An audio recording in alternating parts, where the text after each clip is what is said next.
Hello, YouTube. Hello, people I have with me here. Welcome to the third episode of Starlost Shanties. No. Oh, you gotta do the I wave. I can't You fucking forget. balls. Oh no. Welcome in, everyone. This episode is a little different. It's funny because that's what Noah said in the last one. It's because I'm hosting this one. So apologies in advance that every other Starlost Solstice that follows this will be inferior to this one. But you know, that's just how it is on this bitch of an earth. So hope y'all are doing well. Before we actually get into the meat, the questions and answers of this Starlost Solstice, I think Noah, you have something you'd like to share with the stream. I do. So, as you guys may have noticed from our Twitter being very excited all the time and just us in general being super pumped up, we have actually gotten a fair amount of fan art in recent days, and we were just so excited that we decided, hey, we want to sit here and talk about it during a Starlost Shanties. So that's what we're gonna do. So we have our lovely little fan art feature here with all of our favorite, not even our favorite pieces, but just pieces that we personally have picked out because we were excited to kind of show them off. I guess I'm just going to open it up and show you guys what I've selected. And if you guys have any that you think are super neat, feel free to stop me or tell me that I'm stupid and wrong. And without further ado, let's get into the first piece. It's a good thing Ian isn't here. He would have stopped you immediately. Yeah, he would have just been like, "You're stupid and wrong, and I hate you." This is a really nice piece. I like this. It's Yeah, got sort of a card vibe. it does. It's got like an intro card to everybody. And it's I personally really like this piece because it's something that's just like it gets everybody's vibes a little bit. It gets like a motif for everybody done and good, especially like Lotus and Dolus. It's the simplest of the bunch, but I also feel like it nails the fact that they we have no idea what's going on with them. It's simple but effective. You're welcome, she says, knowing She full said I well. love them. But, Oh. that's fine. I thought you said you're welcome. Might have I was like, also said okay. you're welcome in another life. In another life, thank you. Oh no. Oh, we actually do. Oh, yeah, that's right. We do have the lovely artist attacked by an artist here right now. So thank you so much for producing these pieces. They bring us a ton of joy, and every time we see a new one, we get super pumped up. Or as Ray obviously said, you're welcome. I really like seeing your work in progress on your Instagram. That was really cool. It's really cool watching the work done. All I can say is where's Eggled? Where's Aggled? All right, and then next up, we actually have a piece from our very own Ray. That is you. She was the one who made a beautiful piece for, I believe this was a commission piece for Ian, right? Mm-hmm.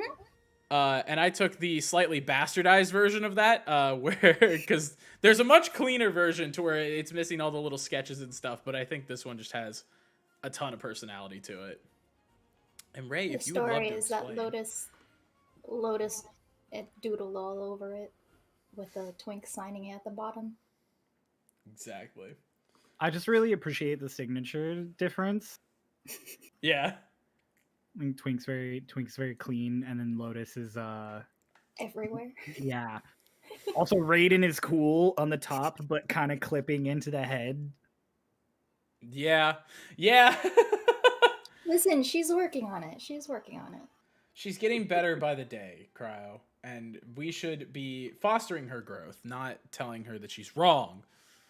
Look, homie, I don't exist in this universe. I don't tell nobody nothing. Says the god. Does God exist in the universe? No, he just watches. mean, that's the question, isn't it? Yeah, I don't know.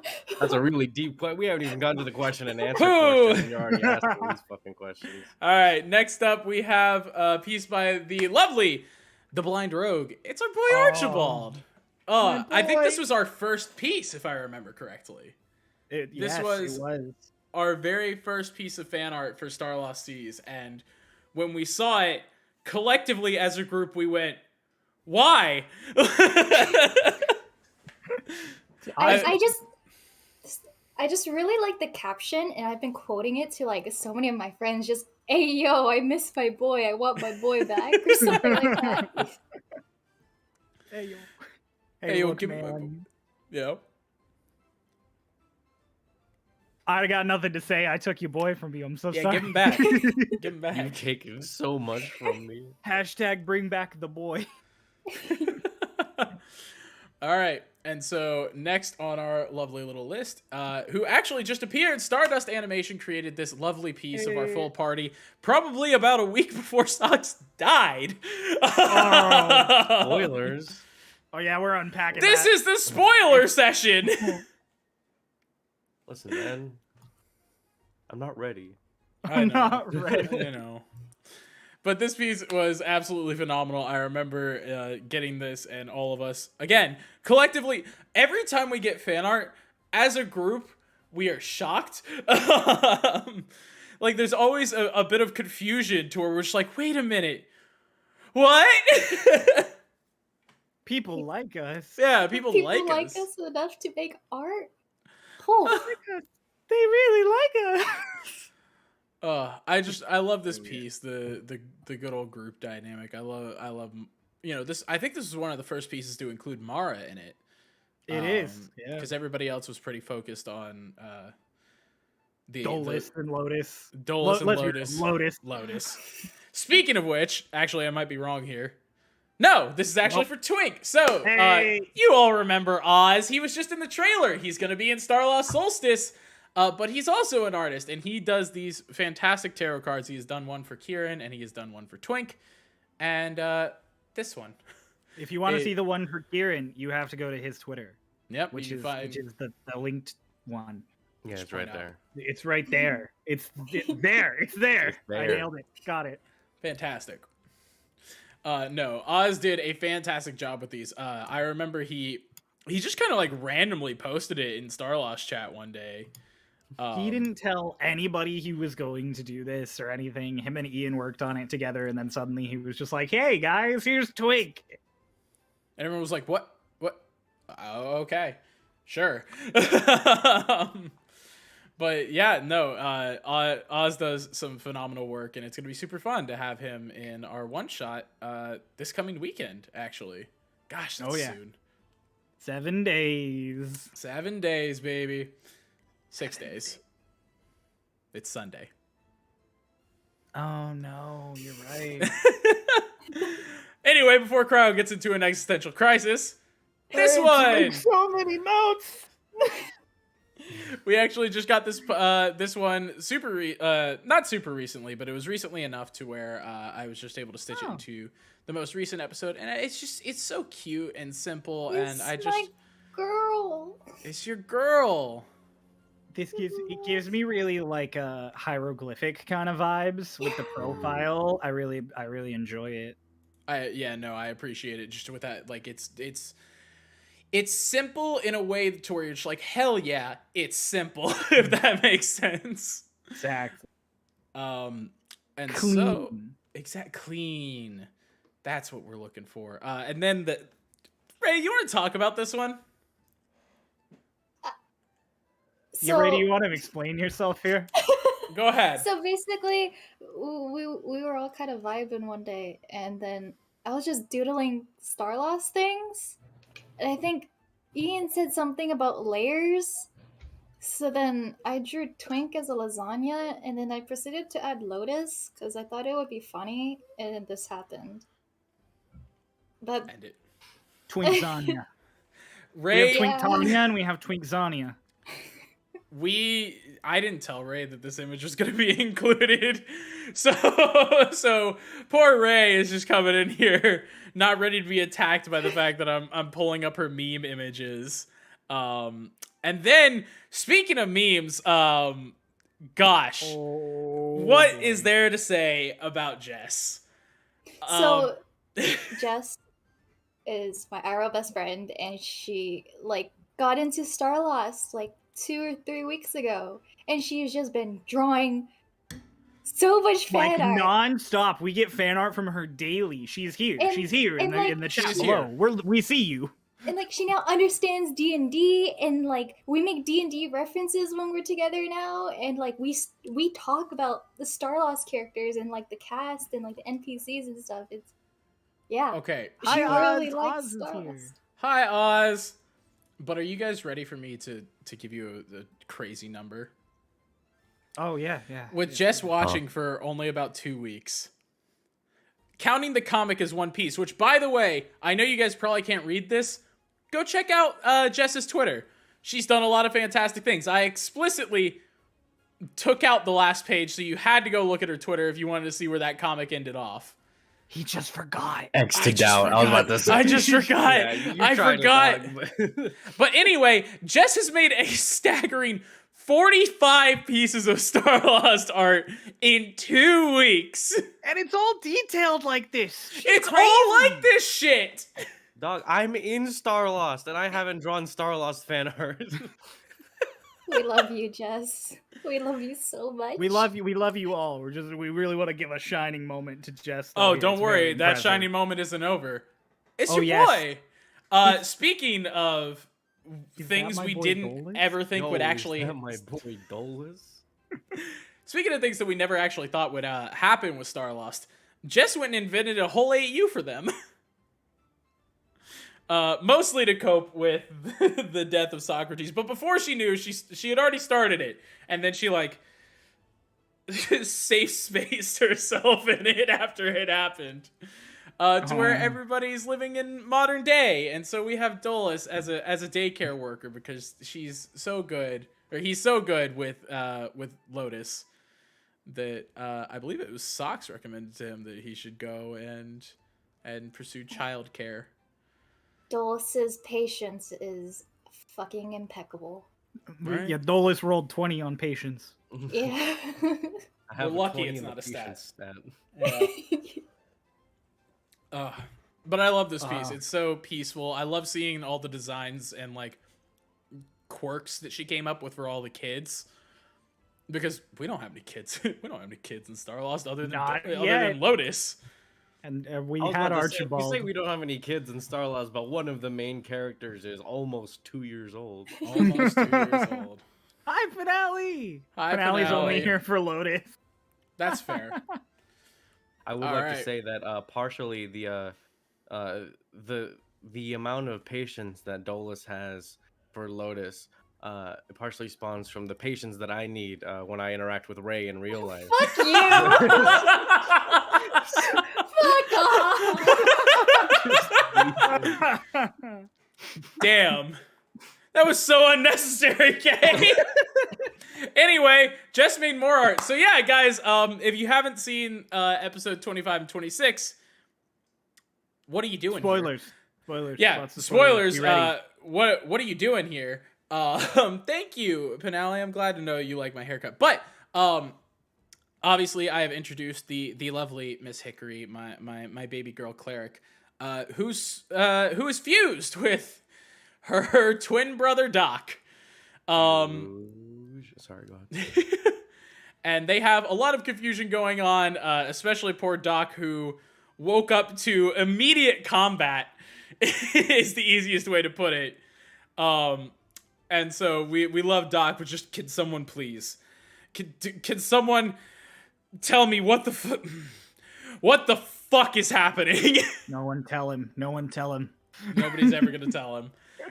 He's had it rough. He's been here for a whole 3 hours now, as of like episode 26, and he's Doc having a spends rough the time. rest of the campaign out of the loop. Just has Yeah. no actual idea what the fuck is happening at any point in time. God, I feel like even up to sessions that we haven't posted yet.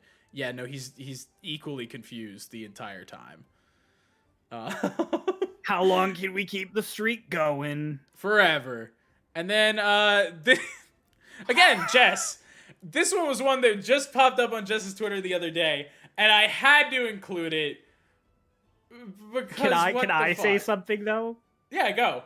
So Jess, and as far as most fan art goes, actually, we have a channel in our Discord where we organize all of Starlost. And usually I'm very busy. You can ask everyone here. I'm a very busy person. I have like work and then I do a bunch of extra side stuff, and then DM. So I am never the first one to see fan art ever. I usually see it once it gets posted in the Discord. I saw this when it was up for like 2 minutes and hadn't been put in the Discord yet, and no one had told me or anything. I died. I freaking died. It's so funny. Oh, He Dude. ugly. yeah, he ugly. And then, last but not least, originally this was a backup slot, but I feel like it just needs to be appreciated and sort of a way to be like, oh, Socrates. It's Granny slapping the shit out of him. He deserves it. He almost killed the whole party. He didn't almost kill the whole party. It was mostly Twink. Lotus was out of range. That was the Yeah. only reason it wasn't the whole party. And Lotus rolled to only take half damage. But with that, I believe that ends my little segment, which means That's the end of the fan art feature. That's the end of the fan art feature. Thanks Thank you. to all of Thank you you so- who do fan art. Yeah. We love you and appreciate you all so much. If you want to do fan art, we would be eternally grateful. You can send it over to us at Starlost Seas on Twitter or use the hashtag Starlost Seas, but we'd appreciate the tag because, again, we're all 20-somethings who still have to have full-time jobs, so we don't notice everything. Thank you Life all is so much. suffering. You can make I it would- easier on us. I would give you all a standing ovation if I felt like getting up. So, I think now is the time that we get into the meat of this episode of Shanties. Let's Don't do you it. know? The All right, Schmeat. so we have accumulated some questions from all of our community sources, YouTube comments, TikTok comments, some of them coming from yours truly here. And I think we should just Philip DeFranco style, just jump right into it. Okay. So, first question goes to Noah. Yeah. What color or breed is Shoes? Shoes is currently an air elemental or something. She's got something going on. But no, she is a 6-month-old little blonde kitten, medium hair, not exactly our lovely Lacey sitting in the back of Cryo's camera, but not trim and proper. She's a little blonde kitten with little blue eyes. She is the sweetest little thing that you could ever want, and I want her back, even though I'm dead. I took your cat. Give it. You take everything. I just can't. We can't. You can't have shit in Detroit. The Can't fuck have do you mean you can't have shit in Detroit? You have 2 characters.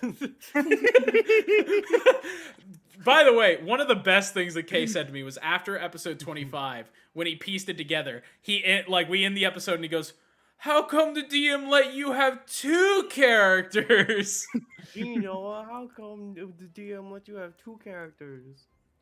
Fantastic. Yeah, no, she's a blonde, and we love her very dearly, and I want her back. A child. A child. Speaking of children, Ray, Hi. Lotus, I have a question for you. Why is Lotus the perfect combination of adorable baby and chaotic goblin? Listen. I play D&D to live vicariously and dangerously. Okay. Thus, I have in another campaign I play as like this assassin rogue named Estelle, and she's pretty similar to Lotus, just more murdery. But yeah, I just want Lotus to be an inconvenience, like a minor inconvenience, especially to the DM and Dolus. But, Solidarity, Cryo. Bro. Not an inconvenience to me. If anything, she's slowly assisting the problems that I'm creating. And by the way, I didn't mention that question of Lotus being a goblin is from Spicy Seagull _ and the question of what color breed is Shoes was from Captain Boo Mouse Assassin. So this next question goes out to everyone here. It comes from an actual crow. Okay. All right, cool. It comes So just from an actual crow. They use computers now. It's Well, they've already Siren! they've been Oh growing. my They, god, guys, they've it's puzzled. Siren! I'm so proud of it. It's Siren. Siren. How did you all come up with your character concept? Ooh. I Am I think feel like Cryo has multiple answers for this question. Yeah. we sort of, you guys sort of went over that in the last shanties, but for Lotus, I I really like making D&D characters, as my friends know. So I was like, I really want to make a monk because Beauregard Lionette from campaign 2 of Critical Role is fucking awesome. Yeah, she is. So Pop then, up. yeah, so then, like, you guys can probably tell, like, the way that I, not exactly RP Lotus, but the way, like, she fights in combat is sometimes pretty reminiscent of Beauregard. Thank God Marisha Ray. But I remember trying to figure out a race for this monk character that I was creating. And I was like, okay, what would be a good fit? Somebody who's like, you know, a race that's pretty compatible with monk. And I was like, Eric Cochran sounds cool, but I don't like bird heads. And I remember asking Cryo, like, this was way before Starlost was even like the concept of it even came out. I remember asking Cryo, like, hey, as like a DM, would you allow, like, if, you know, a person who wanted to create an Aarakocra, would you allow them to homebrew it so that they have like a human face instead? And he was like, yeah, probably up to the DM, but I personally would allow it. So then when Starlost came about, I was like, this is what I want to do. She already had the go ahead from me. Yeah. I So couldn't that's say how- no at that point. Yeah. So that's how Lotus came about, and I remember thinking like, okay, how is she gonna hide the fact that she has a human face? Because I want it to be like some sort of like super cool reveal. Maybe she has a mask. Maybe she wears a bird mask. Okay, I'm gonna start concepting bird masks. I also want her to be young because I think that would be really, really cool and really funny to see just like this kid punching the shit out of like a fucking dragon. And then when Starlost came about and we started talking about characters, I went up to Kay and was like, I started talking to Kay about this idea. And I was like, do you want our characters to be connected? Like, we could be like close friends, childhood friends. Do you want to be siblings? He was like, yeah, let's be siblings. So then that's how Dillis came about. Yeah, well, a little correction there on how Dolus came about. That was mostly right, but it was more. I was invited to be a part of Starlost, and I was like, I don't fucking know what character I'll make. Like, I have no idea. And then she was like, your character can know my character. So it was more of like a gracious gift, extending the olive branch from Ray rather than us like bouncing off of each other. And then Ray presents it a lot more two-sided than Kay remembers it. yeah. And then from then I was just like, hell yeah. Okay, so I already have the character concept made for me. It's a bird with a human face. Now how do I make this how do I make a story around this? And I hadn't this was my only Dolus was my second and a half D&D character. I had one for a one shot, but we don't count Crump Kalimto Cracker. Aw, Crump. like Crump. Crump. Oh yeah, there's and a K. There's a K at the end. You had to Crump. pronounce the K. And so I was just like, I have only played like a wizard, and I was like, I love spellcasters. Like, I have never played a martial class or anything other than that, like in D&D. And so I was just like, I want to play another spellcaster, but I've already played a wizard for a long time. I didn't want to make another wizard, and so I was just like, a warlock. So like, basically, a lot of the process for me came from I had the character idea, and then I chose parts of the character, like his class and like, you know, stuff like that, and then I would connect the dots to make it a cohesive like backstory and like character concept. I love Dillis. Thank you. Dulles is great. Oh, Okay. no. I guess we got a lot to talk about here. You didn't Because- say you should say socks as well because you didn't say socks. Yeah. Shanties. So, our good boy Socks. Oh my god. Socks was end all be all an experiment. That was the number one thing when, because originally when we made Starlost, it was just because, we were starting to get busy and we wanted to start a new campaign. Like, we wanted a second campaign to do. So I came to Cryo and was like, hey, do you want to, like, do you have an idea for a campaign? Like, maybe do you, like, and eventually he was like, oh, dude, I'd be down to DM a campaign. So he gets started with that. We assembled the entire group. It was honestly kind of a whirlwind of a thing. And right around the time that he told us what Starlost was, I was like, okay. So Socks is an idea that I had back in 2018 in a campaign that I was supposed to play in with Pulse back in the day. And I had the idea of a werewolf wild magic sorcerer. And so I built it. We played like an hour-long session to get it was basically a session 0, and we never played that campaign again. So for years, Socks is sitting dormant. We play another campaign.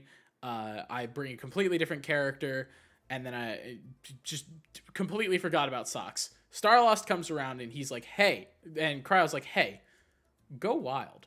If you, like, I am super cool with Homebrew, so go wild. And so I bring him this character, and I'm like, I have this boy, I would like to use him. And for He's a good boy. probably about 2 days straight, Cryo and I sat down and, like, worked out all the mechanics of, like, how would his wild magic come up, like, what is a werewolf playable character, this, that, and the other thing. We throw it all into a pot, and eventually Socks comes out of it. And Cryo didn't know anything about Socks' personality. I think I threw him the story for Socks about 4 sessions deep. You threw me this, so you gave me a bold background for Socks the night before our first session of like, oh, like he's probably, like, you told me like he's gonna be a professor and da da da da da, and that was like it. You gave me the baseline, and then you gave me more story the day before, and I was like, okay, cool. And then you gave me the proper full backstory when you were in Shasla. Yeah. So it was session 5. And then Cryo just ran with it, and Socks got a lot of beautiful things. It's funny because I don't think we've ever talked about this. Granny was not something that you just came up with. It was a joke Granny had was a about joke Socks. we had in the kitchen about Yeah. Socks. Our Lashna was not a part of the campaign, like, at all. We made a joke about just an old elf. And when we originally made the joke, we were like, oh yeah, the Granny of the Westwood. She just sits there and she's like, oh, all you silly kids. Like, we made the Basically joke. Harmon. Yeah. And then we joked about this for like 4 days. And then towards the end of it, I was like, I'm totally going to make Granny a thing. And he was like, yeah. And I'm like, yeah, put her in your backstory sheet. But I didn't clarify to Noah that elves don't get like old and senile. They just continue being pretty until they die. Yeah. So when Arlashna first pulls up and I don't say her name and I'm describing this like really pretty star elf who's just absolutely gorgeous and looks to be like middle-aged or something, he's like, oh, I don't know who this is. And I'm like, you know who this is? He's like, I do? Yeah. And then it was her. And so, yeah, that's pretty much all Socks has been. I threw Cryo broad strokes of 300 years of a character's life. But Hickory and Doc were a different fucking breed. I had weeks to deal with Socks. I had ideas from years ago. Both Ray and Cryo can attest. I made Hickory and Doc in 7 days after Socks died. I technically made them in 3. That's true. I had you got the concept. Yeah, I was gonna backtrack here. Yeah, so about a month before, I was talking about these characters that I wanted to have that were twins. His exact words when he brings it up to me, he's like, hey, so Socks is kind of squishy, and it got me thinking, what happens if he dies? Which, you know. You nailed it, buddy. Not proud of it. So the original characters, like, this was something that I brought to Rage because we were bored. We wanted to make new characters. So, I brought up Socks and Hickory, or Doc and Hickory. And And so they weren't originally named that. Their character concept actually kind of spawned from oh gosh, it was one of you guys showing off a character you got from a gacha game. You guys one of you was showing You're off a gonna need character to be a little that bit you more pulled. specific with the 3 you're talking It to was right now. months ago, dude. I did 4 dailies today. It was like almost like an eldritch horror type character. I think it was Ray. I think it was a character Ray pulled in a gacha game. Eldritch. To where it was just like this kind of creepy but suave looking dude. And it got me thinking about these. Faust. It was Faust from Alchemy Stars. There you go. And so that goes on, and I'm like, oh, these characters seem really cool. I kind of want to create like a suave pair of twins. And originally they were going to just be twins. And then I came up with the idea of like them sharing the same body. And that was where that ended. I pretty much ended it there. I came up with an idea of the 2 classes that I wanted them to be. Those got thrown out. Socks died, and in 3 days, I turned around Cryo. I talked to Cryo and told him their entire backstory, which then got changed a little bit after their first session. And I talked to Ray, and I was like, hey, I need ideas on how they're supposed to look. And so within about 3 to 4 days, I had completely created these characters. And the entire time, the session after Socks died, I told them, I told the entire party, I was like, we're playing next week. It's happening. Like I will be ready for next week. And entire party's like, no, like take some time. And I was like, no, you don't understand. I'm going to make a new character. I can't deal with this for multiple weeks. And that's what happened. That's how Hickory and Doc were born. The crazy little twins who still have so much that nobody understands what's going on. Mm-hmm. Cryo, Yes. I as the DM, you have a lot of characters. I do. Who you might be able to explain the concept behind them. But I think we should just to not spend 30 minutes on this question. Pick one. Focus on a couple of the fan favorites. I think Lorelai and Eggold. How did you Lorelai come and up with their Eggold. character Oh god. concept? So Eggold was fun because I knew you guys were gonna get on Lorelai's boat from session 1. Like it was always the goal to put you on Lorelai's boat. Harmon was always just supposed to get you to Inshasla. And then I didn't plan on keeping Harmon. He was supposed to like pop back in on occasion. Like you'd bump into him. No. And so I never thought about his first mate. Like I never gave it even half of a mind. And then at one point during like episode 2, you're like, where's the first mate? Because Harmon's crazy. And I was like, fuck, that's a good point. And so I was just like, I just made up a name. I said Darman. He did. But I do this. I do this a lot actually when I just make shit up on the fly. I have Harmon say it. If I make shit up on the fly that I'm not sure about, I have Harmon say it. Because then I can always just be like, yeah, it's fucking Harmon. He's crazy. So yeah, when you first see Eggold, he's Harmon's first mate, and Harmon introduces him as Darman, and he's basically just like, yeah, whatever, moving on. And then he properly introduces himself way later, and since then, I like made him up just in case you guys brought him back. And that's, like, Eggold had no process at all, which is why he's just a dude. Just a dude. And he says it, and I say it. He's just a dude. There are a lot of characters with a lot of mystery, including Lorelai, which I'm about to get into. But, like, Eggold's just a dude, and I've confirmed that to everyone here. I'm like, there is no mystery with Eggold. There is no crazy stuff going on with Eggold. Eggold is a dude. He's a cool dude. He's a cool dude. He's a cool guy. He's a nice guy. He's just a pirate. He's just a guy on a boat. He Okay, says it himself. But like when he grappled that dude when he was in the bars, that was Okay, that fucking was cool. awesome. It was cool. He's cool, but he's just Here's a guy. the thing. My favorite part about all of that is he went from something that you had to make up because we just fucked with you, pretty much. Like, we just wanted to make you think on your toes, to he is our favorite NPC. He's one of the... He's, like, as main characters you get without being a main character. Yeah, like we him, take that... Lorelai, and Archibald, the three of them are, like, they're basically in the group, but they're not. And it kills me every day. Kay, I know you made that face. Trust me, Archibald's my favorite too. But what I'm saying is, we take Eggold everywhere. We love that motherfucker so much. If not just to shit on him, we love dragging him around. Kay's favorite is Lorelai, just because he wants Lorelai to step on him. Well, I mean,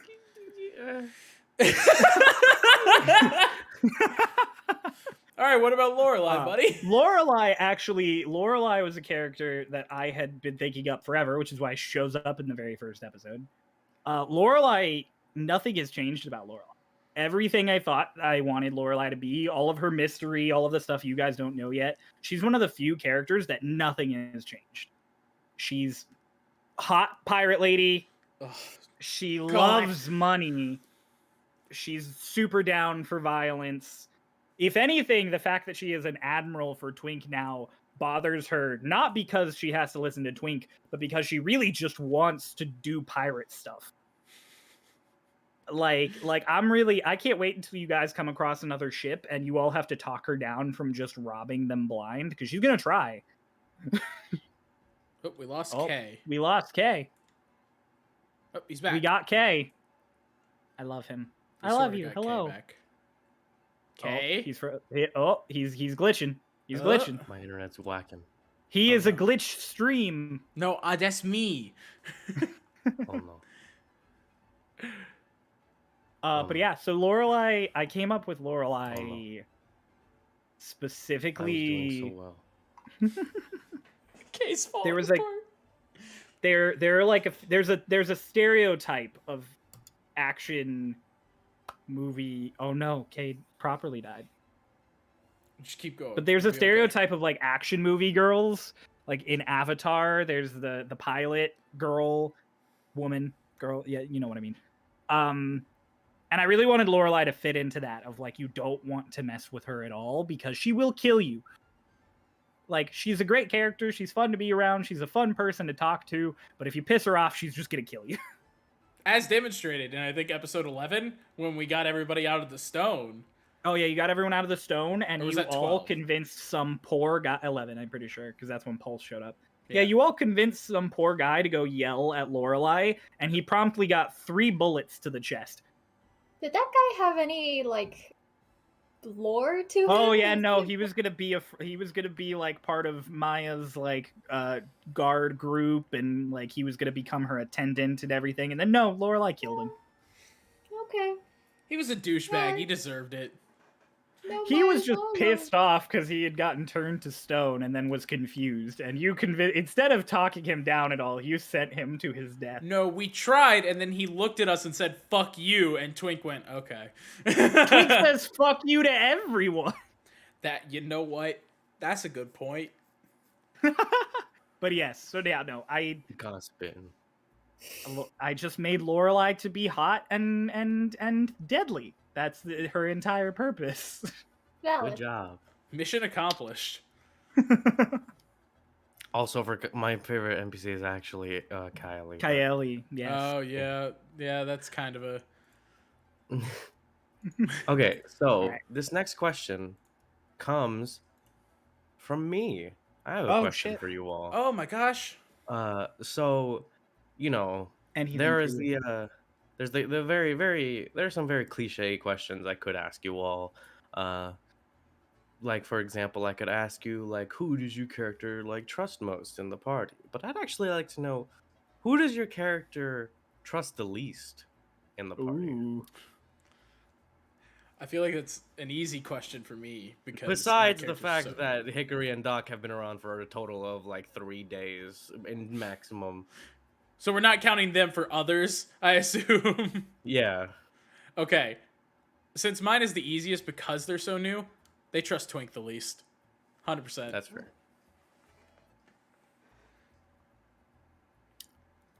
You're gonna have to narrow it down for me again. I guess we'll go with Eggold and Lorelai Yeah, again. sure. Eggold and Lorelai. In which case, Eggold honestly trusts Mara the least because he has no idea what's going on with Mara at any time. Mara just turns into animals and then says weird hippie shit. Mhm. So Eggle just has no idea how to track him, and Lorelai doesn't trust anyone. Okay. Maybe Lotus, but that's just because she's a kid. She's not gonna screw me over. She's a child. Right. I'm trying to think of who Lotus trusts the least. I want to say Eggle. Oh, Even though Eggold is just a guy. And my reasoning behind that he is took you shooting. that was the thing where Lotus was like, I have to be careful about this dude. Like she knows Eggold is useful for Lorelai. Thus, the whole saving him. And he also rows the boat, in which, like, Lotus doesn't need it, but everybody else does. But it was exactly the thing of you can stop pretending. Those eyes I see are the same eyes I see in the mirror. Oh yeah, the And tired that eyes. probably set Lotus. I was like, this guy is good at seeing what the true side of a person is. I have to be careful about around this guy. Can I say about Lotus? I love that she is like the derpiest, happiest character, but also she calculates every interaction with everyone like a fucking computer, dedicating RAM to shit. Like she's like, how much should I care about your life? Like every single interaction. It's horrifying in the best way. It's the 18 wisdom. Like she might have 8 intelligence, but like if you give her like 2 days to think about it, she's like, oh fuck. She's just a really slow computer. Yeah. Stardust said Eggold probably has really interesting and mysterious friends that we will never meet. No, you've met them. They're Harmon and Lorelai. Yeah. Also, Cat, no, Crowd did not make me destroy Sox's sheet. I still have it. Why would I do that? Aw. He's a good boy. We don't need to destroy his sheet. It's his legacy.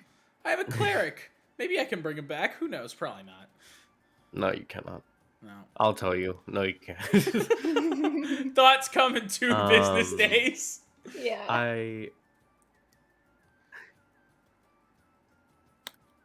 Oh god. Am I connected? You're here. You're here. You good? Okay. Sorry, it fucked me for a second. I was gonna say for Dolus in the party specifically, probably not that he doesn't trust him, but he probably just trusts Mara the least because he doesn't really have a reason to trust Mara yet. Like besides Hickory and Doc, like Twink, he might have not trusted him as much because he was just an asshole, but like Twink gets things done. As much as you might hate Twink, like he makes things happen. And so Dolus is like, okay, he knows what he's doing. He doesn't really have a reason to trust Mara as much at this current moment.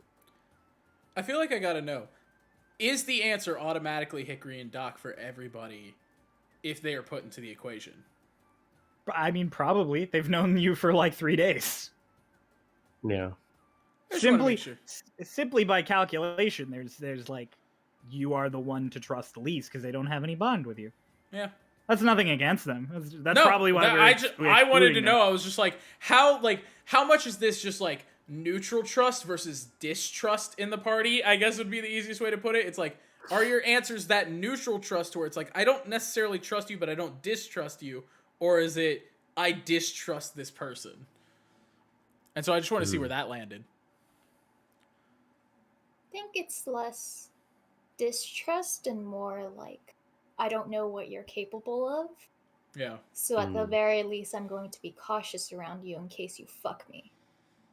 Yeah. That's Lotus in generally every how I conversation. carry myself every day. That's how I carry myself through life. No, I'm kidding. Could be careful in case you fuck me. Yeah.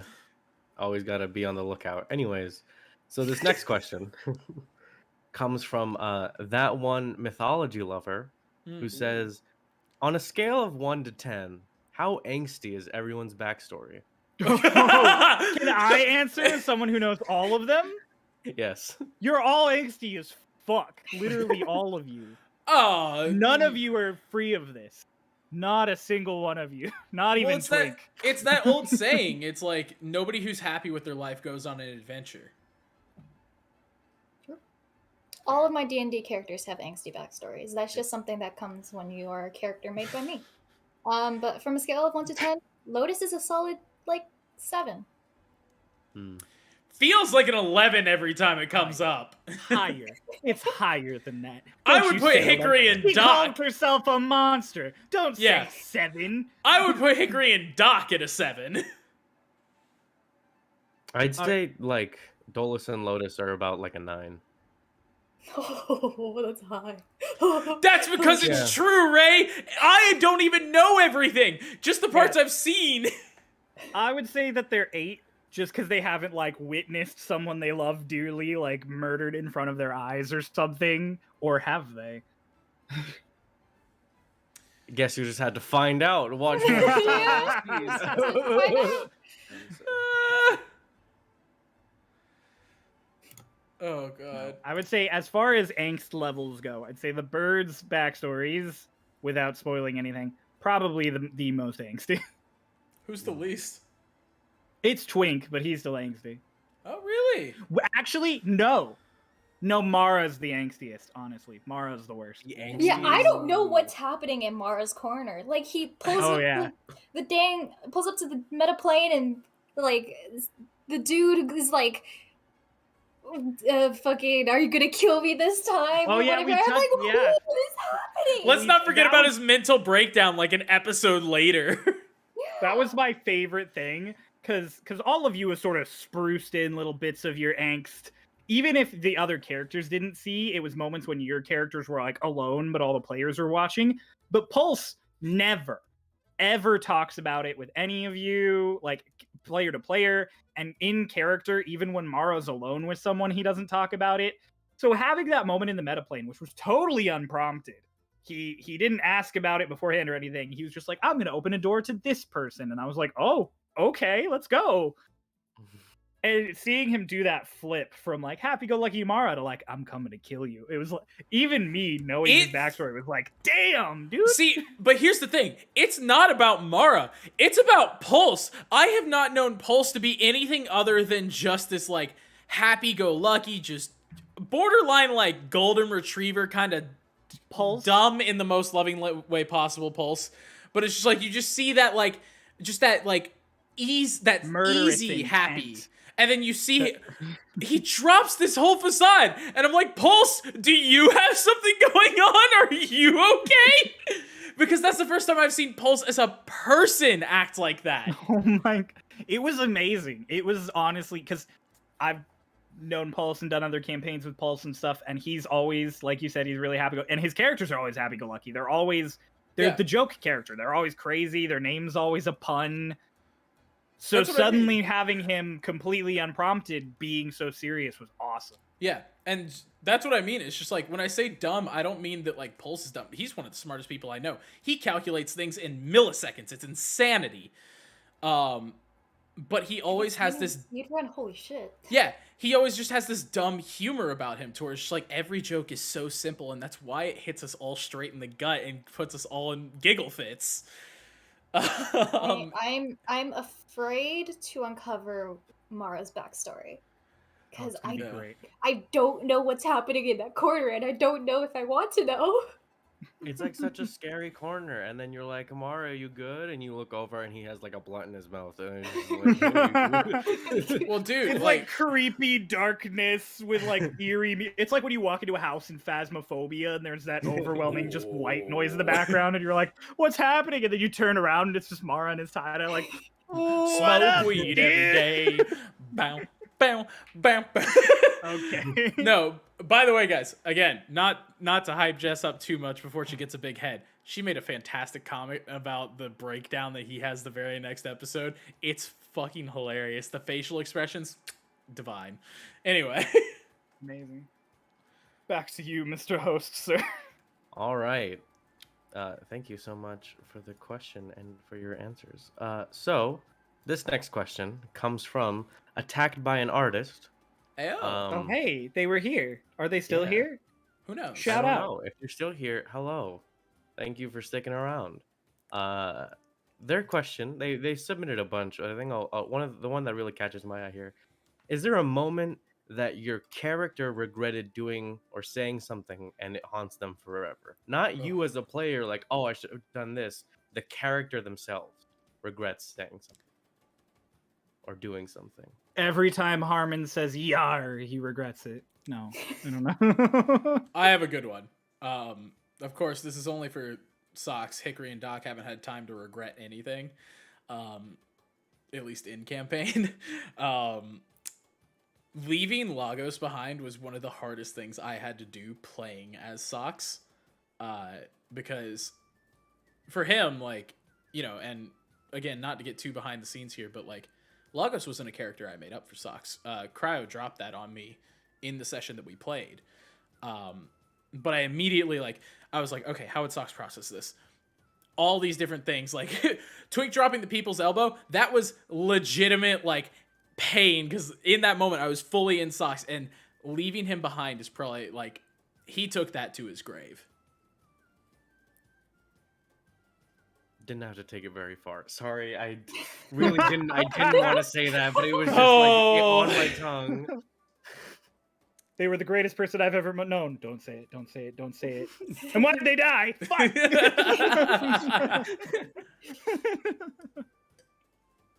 I don't know if Lotus has any like in-campaign regrets. No regrets. Yeah, no regrets. Like she gets sad about things, like, you know, she was very torn about, like, you know, Socks dying, especially like in a way that she couldn't have done anything about it. She definitely has regrets about things that haven't happened, that didn't happen in campaign, like it happened in her backstory. But yeah, no, Lotus is Vibing. She just vibing. no thoughts, head empty, but at the same time, it's extremely full. I feel like it's just white noise. It's like so much is happening that it all just blends together. Yeah, she found peace in the chaos. Yeah. And don't get me wrong, Kay, I'm pretty sure you have an answer for this, but I go, I don't think many of our characters have regrets, because how much bad have we actually done in this campaign? Like, all we've done has pretty much aligned to our morals, it feels like. Don't ask Eggold that question. We're not going to ask Eggold that question. I'm saying character-wise, like, I think that's the reason we don't have regrets. You say morals when Lotus has no morals. Yeah, I don't think she regrets that. I think that's part of her morals, is that Axe kicked as players. I'm saying as characters. As characters, I feel like we haven't defied our morals. I'm not a murderer. Don't lie to the people, Ray. Don't lie to the people. I'm sorry. Okay, go ahead. I think Dolus, out of at least what we've seen, might have the most morals, like the biggest moral compass of the party. Yeah. Just like, you know, I think the answer here for Dolus was accidentally killing that first Sahagin man, like that he did. Like that's like he like that was. I don't know if I said it in the campaign. That was the first time Dolus has ever killed anyone, and it was on accident. And he was just that, you know, it kind of like put him. It worked in the sense that it put him in the mindset to do what he has had to do for the rest of the campaign so far. But like, he's taking that shit with him. Like he really hates every time he has to kill anyone. And so then, that's just. So, question for you then: like, how does Dolus feel whenever he sees Lotus kill a person or eagerly kill a person? Eagerly, she's so pumped. He's just about like, it. I mean, like I think we've talked about it like in campaign, like in RP, like Dolus being like, you know, you don't have to so brutally dismember these people. Like, you know, like you can just do like a quick, just put them out nicely. But then Lotus proceeds to fold a guy over his own blade. You better scramble like an egg before you get folded like an omelet. Yeah. Better scramble like an egg before you get folded like an omelet. God. No, but yeah.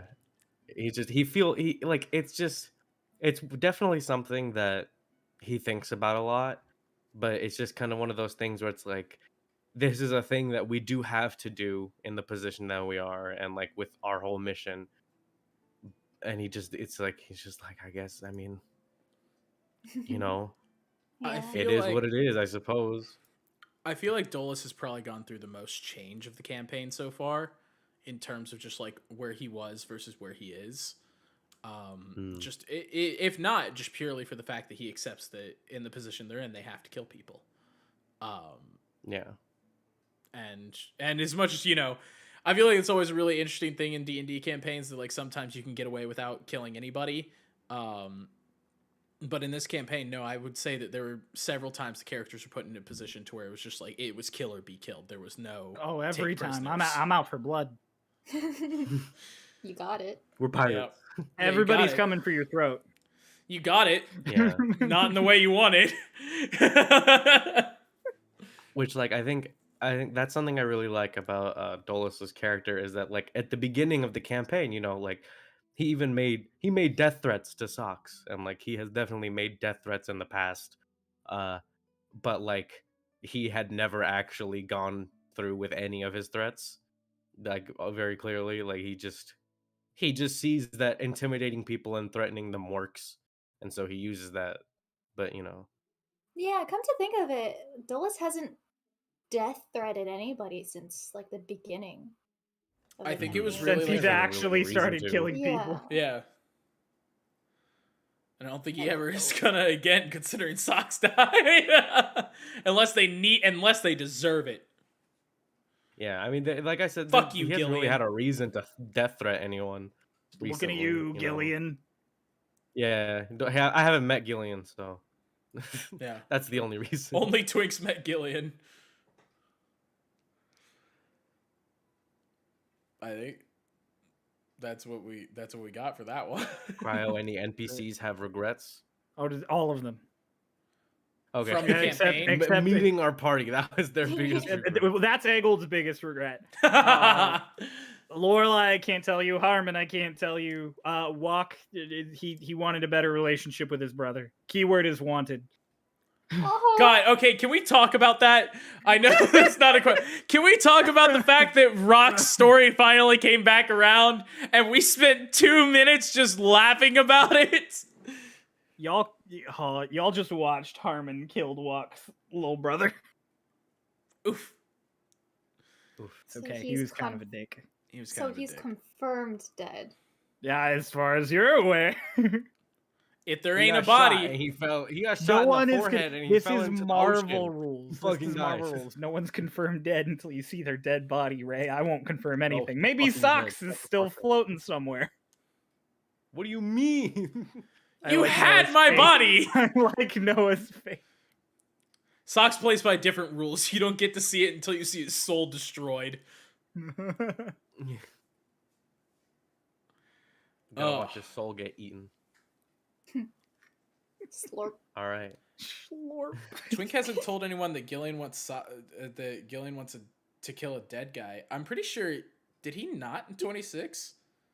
He told everybody that Gillian is after Socks. Okay. And then they're like, "Did you?" I think it was Matthias who was like, "Did you tell him that Socks is dead?" And Twink's like, "No, fuck that guy." Yeah. Ian Alright. is such a good RPer. Ian is such a good peer. Mainly because Twink is just Ian. Yeah. Yeah. It's just- All right. Okay, let's go. So, Cryo. Oh, it's for me. Oh boy. Cryo, Let's this go. question. I'm breaking down this question to its most vital part, I feel. It Oh, comes from gosh. Loki_Brooks. How tall is Eggold? Wait, I think I have the exact height because I think Ray asked recently. I don't want to say contradictory information here. Give me 1 second. And if someone would like, I think we have a sheet with all of the characters' heights. Is it up to date? I can 'cause recite it. So the actual question that Oh, they no. said was, "What are all of the characters' heights?" And then, oh no, did I cut out? Oh no. for a second. Oh, did I beep? Did I boop? Oh, Okay. oh, So the oh. actual question was, what are all of the characters' heights, and then specifically in parentheses, including Eggold. He's pleasant. People like him. He's 6'1". He's Okay. taller. He's Oh, taller he's than tall. most of the party. He's tall. He's Oh, tall. he's tall. I'm as tall as Eggold. You are. taller than Echo, barely. I can recite everybody's height because they a lot of the characters have similar heights.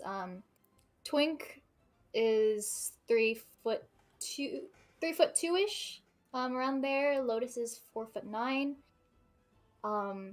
Kieran, Socks, Dolus are 5'9". All three of them. Yeah. Yep. Archibald is also 5'9", as I've learned. Mara is 6'3", and then Hickory and Doc are the same at 5'10". She's on the money. Hickory and Doc are the tallest, other than Mara now. Yep. Well, I mean, and Eggold, because Eggold's 6'1", but Lotus of player fine. characters. There's one physical detail about them that I just wish I could talk about, but they keep wearing the right clothes. It's not really. What the hell does that mean?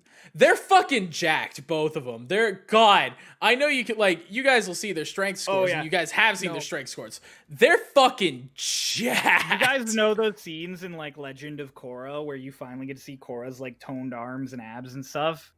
That's gonna be the twins. It's I see. oh. But yes, Eggold is 6'1". I've Woof. answered the question for you all. He is tall man. He's tall man. All right. Thank you, Cryo, for the Eggold exposition. I think one more question here, and then we should be able to wrap it up. Oh. So this is another question from Attacked by an Artist. Oh, boy. What? So it's less of a Starlost question and more of just to the people here. What is the class that you usually play versus your favorite class or class you want to play in D&D? Yo, it's wizard every day, baby. No, I guess I'll start. Yeah, go ahead, bud. I'm sorry. I totally interrupted you guys. Or I guess I didn't interrupt. I guess I just jumped in. Yeah, no, wizard's the best. I don't know what else to say. Wizard's the greatest. I did really want to play Barbarian, like a Barbarian multi-class, just because I thought it would be neat to call myself a Barbarian.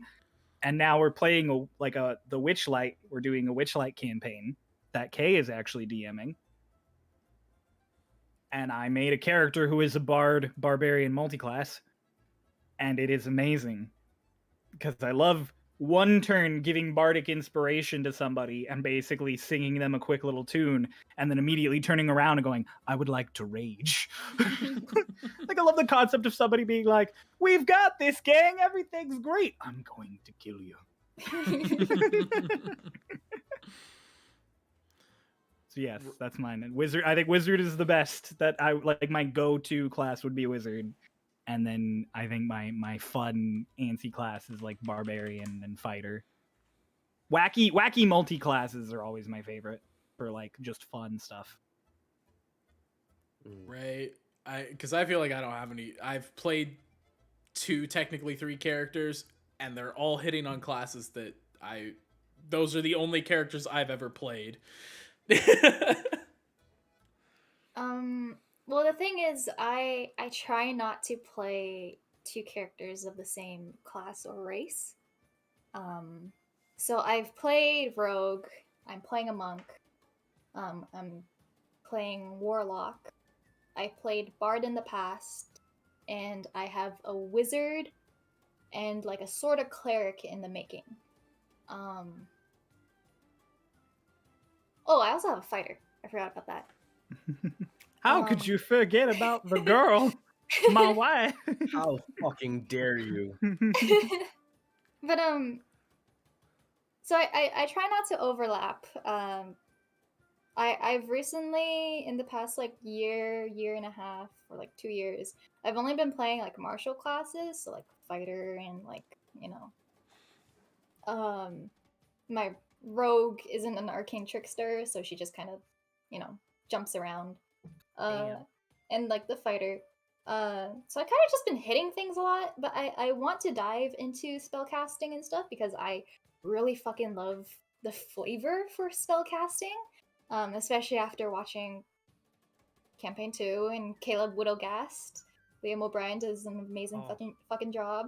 Caleb Widogast is like top tier. What I want every wizard to be, how I want everyone to play a wizard. He flavors things great. He does his spells great. He's awesome. And so, like, I want to pull inspiration from that for when I create spellcasters and stuff. So, I don't think I have a favorite. I do have a lot of fun with Rogue, just because I love the idea of dealing massive amounts of damage from a bush and then hiding back into the bush and they can't fucking find me. It's so fun rolling a 35 in stealth and then they can't do anything about it. You play with a druid, dude. They can just make bushes for you. You roll a 35. I give up. I quit. My rogue has a plus 15 to stealth, so Monty was plus 9 at level 4. Yep. It's insane. And like that I've given Lotus a lot of those attributes. Like she has proficiency in stealth, so then I can, do a shit ton of shenanigans, and then she also has tapped into like the wind touched from Kylie. So she can also turn invisible. Which is so much shenanigans potential. So yeah. Feel don't like really have a favorite, but I love them. I feel like episode 25 was just the tip of the iceberg of Lotus fucking around, being able to turn invisible on her own. And then murdering people. Lotus's favorite thing. Well, with a 35, even the DM doesn't see you. hell yeah. I guess one class. Oh, this is so sad. One class that I really did want to play. I wanted to play Blood Hunter. I was unfortunately only able to take one level and have 2 combats with it. By the way, guys, just for clarification, Cryo apologized for me 2 weeks after Hickory and Doc were already in the campaign. I still apologize to this day. To this day, every time he remembers that he kills Socks, he apologizes to me. Because I hope it's a homebrew monster that killed Socks. The Astral Shade that pulls up in episode 21. 22. That's the one we split. So that, yeah, 22. Yeah, the Astral Shade that pulls up in 22. Totally homebrew. I reworked the balance. I tried to rework the balance many, many times, and I conferred with other people I know who played D&D, and I'm like, does this seem too bad? I'm like, this is supposed to be lethal. It's supposed to have a solid chance of killing someone. And they were like, yeah, it's really dangerous. It might kill 1 or 2 people, but like, it's not too bad. And I was like, okay, let's go. And then, I did so many of you just did not roll well in that fight. And I was like, oh no. Yep. And you were already injured because somebody decided to tackle Kieran. Oh, I do not see it. So I was like panicked, and then I was like, it's funny though, because I talked to you all literally like 2 weeks before the session before the Kieran fight, and I was like, because I'm really nice and I slide a lot of rolls and I struggle to not, because I want you guys to have fun, and a lot of the times I feel like failing isn't always fun. And so I try to balance out how often you guys fail with how much you succeed. But I told you guys, I was like, combat's been really easy for y'all up until now, and like you've always sort of had a scapegoat or help, or like with Archibald, and I'm like, that's not happening anymore. It's gonna be rough. Like you guys gotta I think you guys will have more fun now at this level that you are, because you just leveled up. I was like, I think from this point forward, you guys will have more fun if there's more consequences in fights. The thing is, and then you tackled Kieran. No, I think my favorite thing about the Shade fight was recently we talked about it, and Cryo outright went, I didn't know you were that low when he killed me.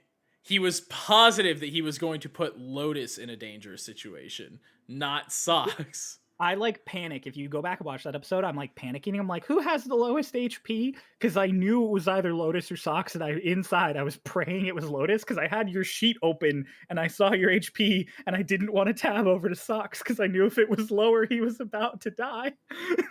So I was like, who has the lowest HP? And I was like, please say Lotus. And then Noah just goes, it's me, buddy. And I was like, no. I have since rebalanced the shade to be less dangerous in that last like 20 HP when it does the shunt. Like it's less likely to team wipe in that last like 20 HP.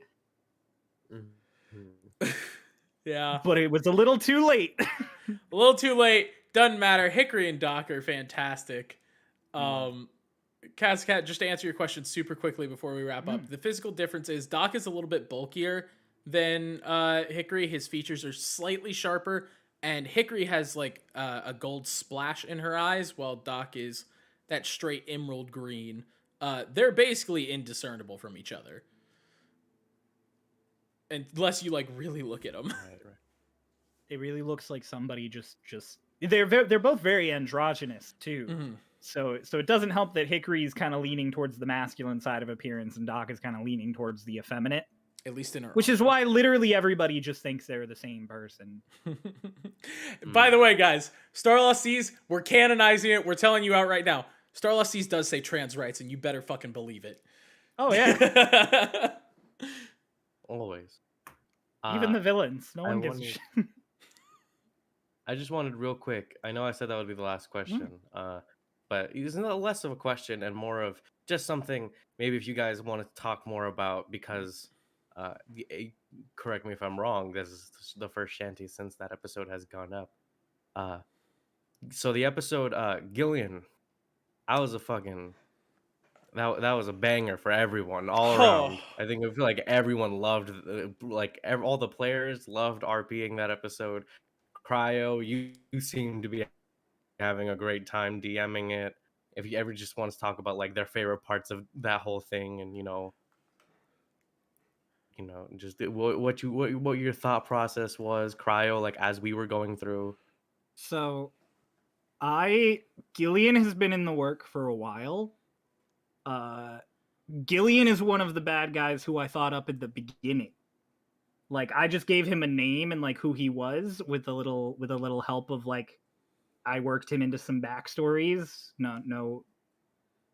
Basically someone gave me a character and I was like, oh, this villain I had in mind will be this character. Perfect.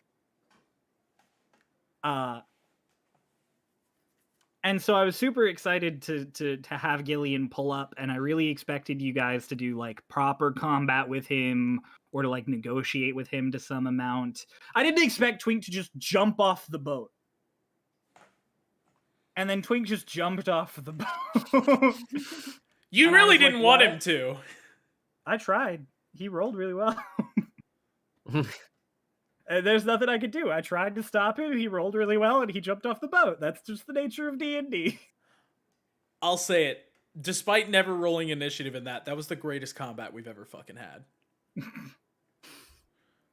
I thought it was really fun. I didn't want you guys to roll initiative because I didn't have a map. I didn't have plans or how many soldiers there are on the boat.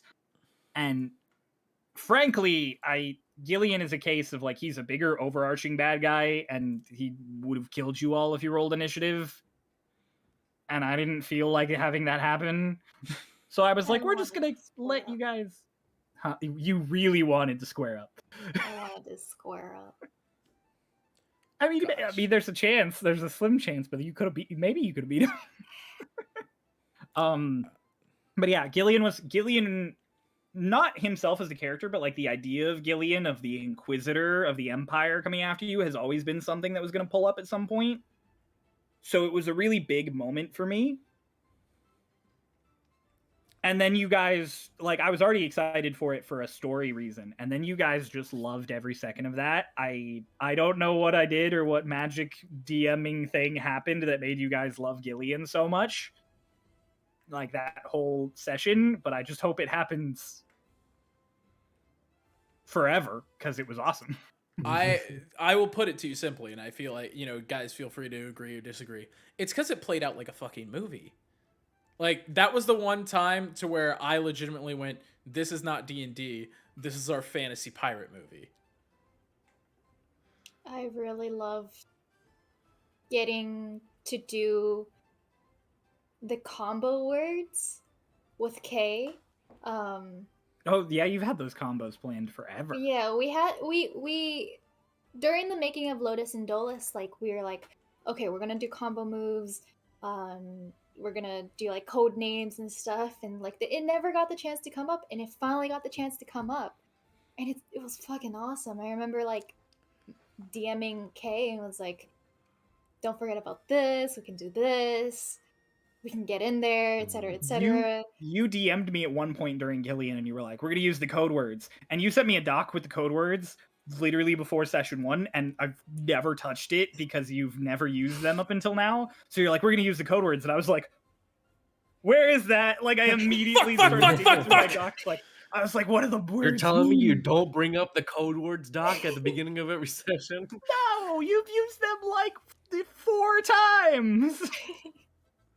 All 4 times. I rotated my hand. I hid that thumb. Not very well. Personally, that combat specifically was really big for me, especially coming off the heels of Socks dying not 2 episodes ago.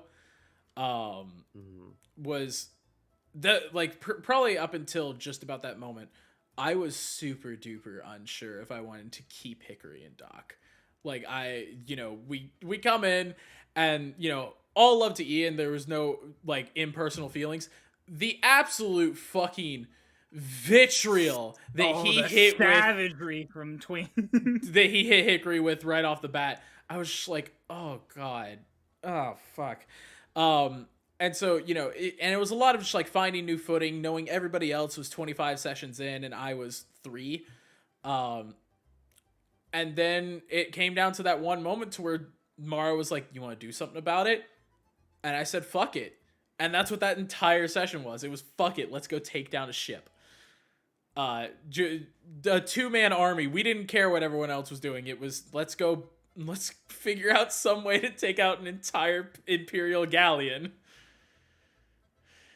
You did it. There was just something about it. Had like a little moment of using something they had. Like everyone had their moment to shine, if that makes sense. Like everyone had the chance to use their abilities strategically, without just using it in a in a fight, like in a combat turn-by-turn setting, fight, like yeah. hand-to-hand combat setting. It was great. I loved every second of it. It really felt like everybody's abilities were. We took the idea of all the spells and abilities that we had and changed them. Like that was the one moment where it was just like, we're not using these how they're intended to be used, which was the best part, was just being able to. Yeah. Can I just say though, MVP of all of that, MVP of Gillian, Eggled choking that dude out through the bar. I thought you were gonna say Delilah summoning a meteor swarm to obliterate the boat. That's like saying the MVP of the shooter game is the person with an aimbot. Of course she got the most kills. She can summon God.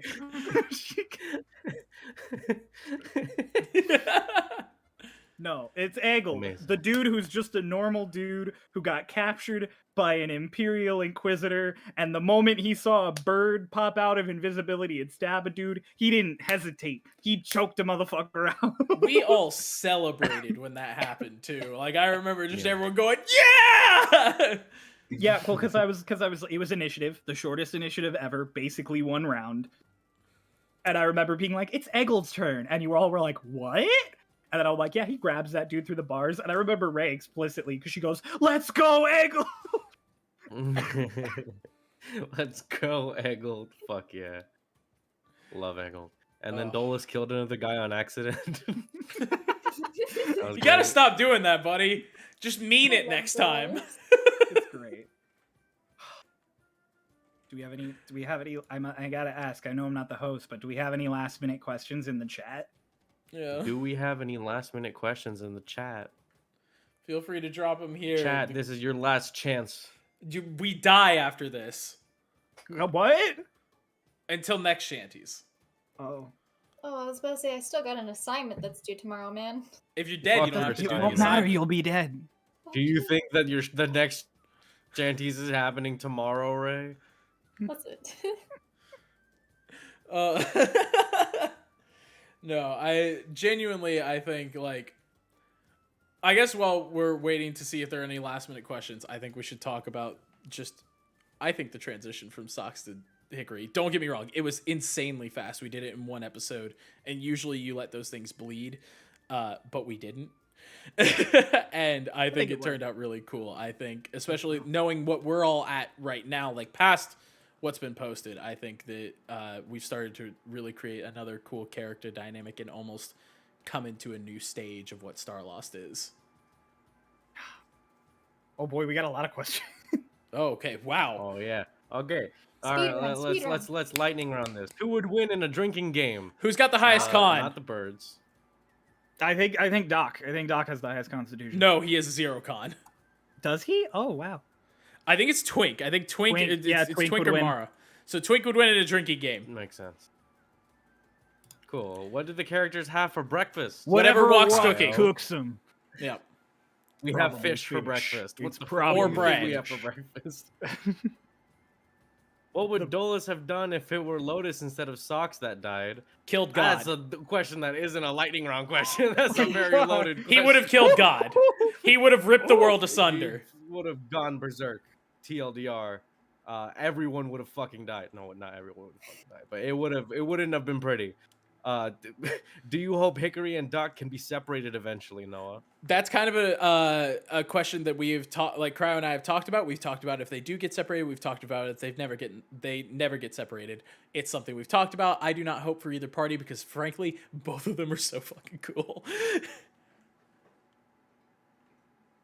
Who would you want to play your character in a movie? Oh God, who would play Hickory and Doc in a movie? I don't know, but I know for a fact that I would, like, I know this is a Japanese voice actor, but like Uraraka Ochako in My Hero Academia, like her voice fits with Lotus very well where she is currently. With Socks, Uraraka Ochako's voice actress is also voices Neural. Neural in Arknights. Oh! with Socks, it's David Tennant. He was basically David Tennant from the Arahara. get-go. Like David Tennant would play Socks. That's the end all be all. Hickory and Doc, I got fucking nothing. I can't think of like an Dolus. Go ahead.